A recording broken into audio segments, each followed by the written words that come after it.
il y a une autre planète qu'on voit sur l'image qui a été montrée par la régie un peu avant, et qu'on ne voit pas sur cette image-là. Ok. Parce qu'elle est noyée en fait dans le disque. Elle est en train d'accréter de la matière. D'accord. Elle est en train de se former.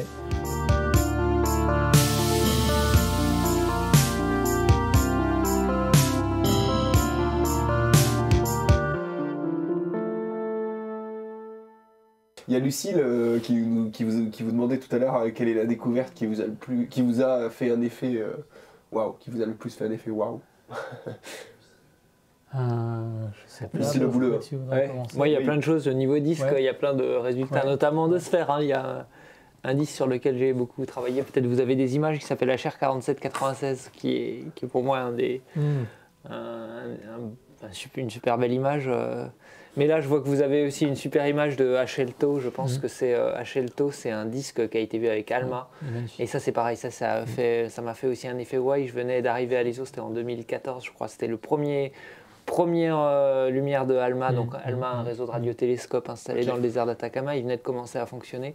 Il pointe un système planétaire. À l'époque, on ne connaissait pas encore très bien les systèmes planétaires. On les modélisait surtout par un disque assez homogène. On n'avait jamais vu de structure. On n'avait pas la résolution. On ne pouvait pas voir les détails sur ces disques. Et on se rend compte qu'en fait, en observant le premier qu'on regarde, ce n'est pas du tout un disque uniforme. Mais il y a plein de sillons.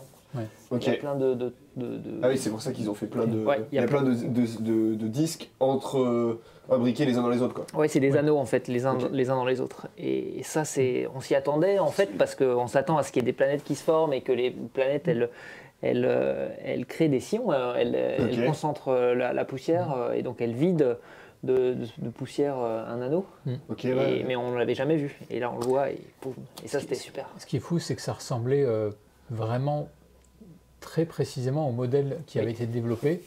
Et quand l'image, la vraie image quoi, prise par un télescope... on voit les infographies. Il y en a eu plein après. Le truc, c'est qu'ils en ont pointé plein d'autres étoiles comme ça et ils en ont vu beaucoup. Ah ouais, et Sphère en a vu aussi, enfin pas exactement de la même façon, mais Sphère en a vu beaucoup. Mais ça ressemblait vraiment trait pour trait au modèle numérique qui avait été fait. Alors après, ça ne veut pas dire qu'on comprend tout ce qui se passe, hein, mais c'était super impressionnant. Et moi, pour une découverte qui m'a fait un effet wow, c'est les planètes du système PDS-70. Donc déjà, la planète B qui était super intéressante. PDS-70, c'est une découverte de 2018 par Myriam Kepler, qui avait son stage à l'IPAG, mais qui était, je ne sais plus, en Allemagne à l'époque. Voilà. Et donc qui a utilisé Sphère, donc un instrument qui a été mis au point par l'IPAG. Alors, c'était pas le seul... il y avait 10 ou 12 laboratoires impliqués, mais l'IPAG était assemblé à l'IPAG. Voilà, il était assemblé à Grenoble. Les morceaux ont été mis ensemble ici, Voilà, Made in Chartreuse, baptisé... Made in Grenoble. Et voilà le système avec sa planète. Voilà, et donc le point brillant qu'on voit à côté donc le point noir au centre, pardon, c'est l'étoile qu'on a cachée. Ok, on a mis un petit masque devant. Voilà. C'est littéralement une pastille qui est positionnée devant le télescope, quoi. Oui, alors... On pourrait rentrer dans les détails parce qu'il y a aussi un masque en amont de ça, qui est un masque qui s'appelle un apodiseur, qui vient masquer en partie la pupille du télescope, c'est-à-dire l'entrée du télescope. Alors pas l'entrée au sens... voilà, juste localement. Voilà. Et ça permet en fait de concentrer, ça permet de mieux concentrer les lumières de l'étoile au cœur de l'étoile, justement, vraiment très près de l'étoile. Pour combattre le phénomène de diffraction. Et une fois qu'on l'a bien concentré, on met un masque pour bloquer cette lumière. Donc ça, c'est la pastille noire qu'on voit. Et puis, on voit justement sur cette autre image, mais qui est un peu équivalente, on voit donc la planète qu'on appelle PDS-70b, qui est une planète type Jupiter. Alors ça c'est la C, hein, je crois. Mais... oui, c'est la C, c'est vrai. Donc il y a une deuxième planète qui a été trouvée dans le système. Et justement, c'est ça qui est super dans ce système. C'est qu'on a commencé, voilà. Là, on voit la B. C'est la B. Là, on voit la B. Attends, la première, c'est la B. La première, les c'est l'étoile en fait. A, c'est l'étoile. B, c'est la première planète qu'on trouve. Et après, on continue. Les astronomes n'ont pas beaucoup d'imagination pour les noms. Mais ça va, mais les noms PLH, CTR, je sais pas quoi, il faut me les expliquer. Si vous avez des infos, je veux bien. En général, c'est lié au nom du catalogue, de l'instrument, du programme d'observation. HD, c'est Henry Draper, le premier astronome qui avait fait son catalogue d'étoiles. D'accord. Ouais. C'est comme les objets de Messier, c'est M42, c'est Messier 42. Quoi. Ok. Ok. C'est des... Ok.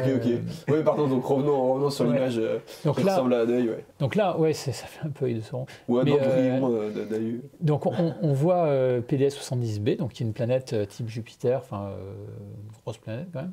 Enfin, je sais plus quelle est la masse, mais c'est 10 masses de Jupiter ou.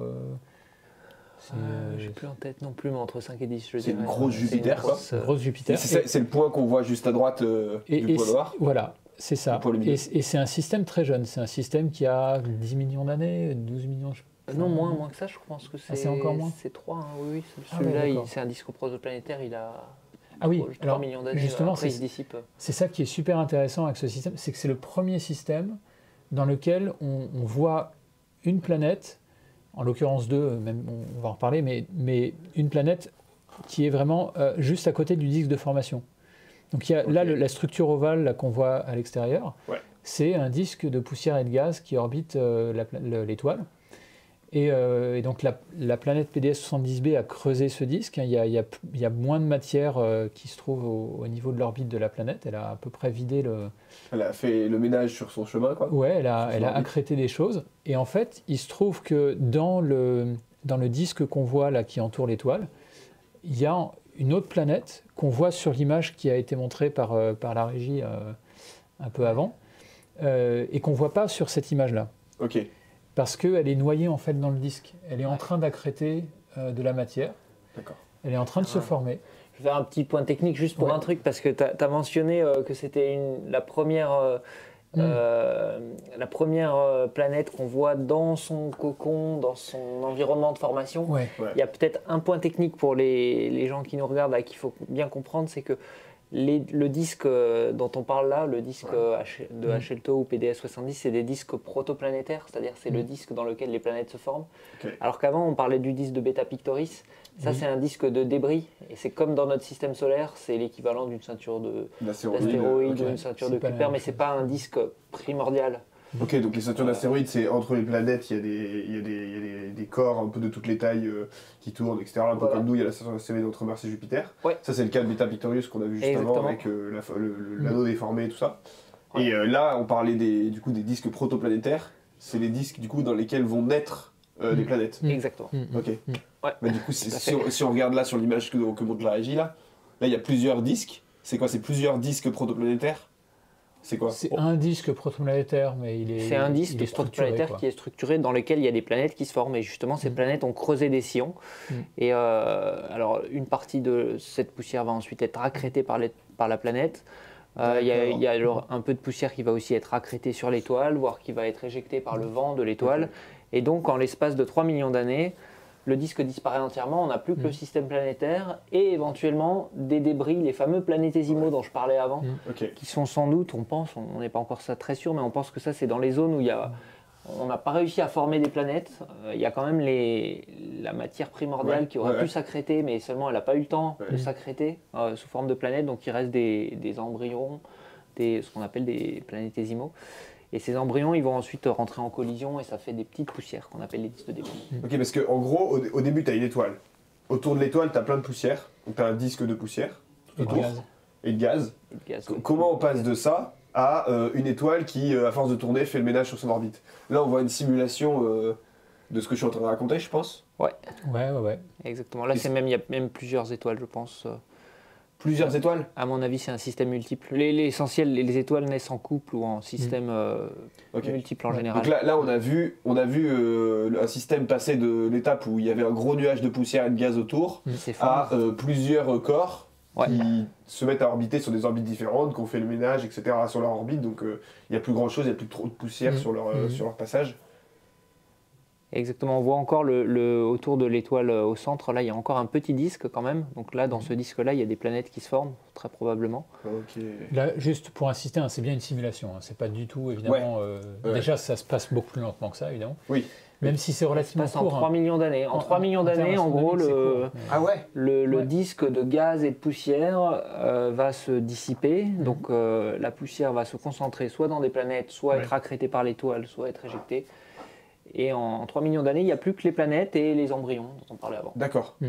Ah oui, donc on passe vraiment du nuage général à des planètes bien établies qui ont leur propre orbite, qui sont stables, etc., qui arrêtent de se rentrer dedans en 3 millions d'années. Après, ça, on n'est pas si sûr que ça, parce que ça passe par des périodes d'instabilité parfois, comme dans notre système solaire. On sait qu'il y a eu des périodes d'instabilité parce qu'on voit que les astéroïdes, il y a des catégories d'astéroïdes différents. Vous avez dû en parler quand Pierre a été sur le plateau. On se rend compte qu'il y a des familles d'astéroïdes. Il y en a qui viennent de l'extérieur du système solaire, qui sont riches en glace. Il y a des astéroïdes beaucoup plus secs qui proviennent de beaucoup plus proches. Donc il y a eu forcément un remaniement et donc il y a eu des périodes d'instabilité.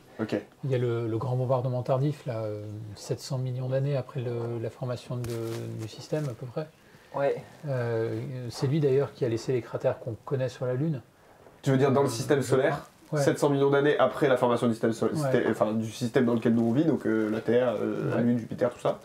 Il y a eu ce qu'on appelle un bombardement tardif, c'est quoi? Il y a eu une perturbation dans le système. Il y a des planètes qui ont migré d'ailleurs. Je crois qu'il y a eu un déplacement. Jupiter et Saturne ont migré vers l'intérieur et à un moment ils sont rentrés en résonance, ils sont repartis dans l'autre sens. Et qu'est-ce qui peut déclencher, qu'est-ce qui peut créer une instabilité dans les orbites des planètes après qu'elles se soient stabilisées? Elles ne s'étaient pas stabilisées. Elles ne s'étaient pas stabilisées. En fait, elles se sont stabilisées, mais cette stabilisation se fait par une évolution des orbites. Et il se trouve que ça a perturbé justement des ceintures de débris, donc des ceintures qui contenaient des astéroïdes. Et ça a conduit donc un certain nombre de corps à rentrer sur des orbites plus près du Soleil et à heurter notamment la Lune, qui elle s'est formée plus tôt par contre, je crois. C'était plus tôt que ça. Mercure aussi. Ça donne quand même des images qui sont super belles.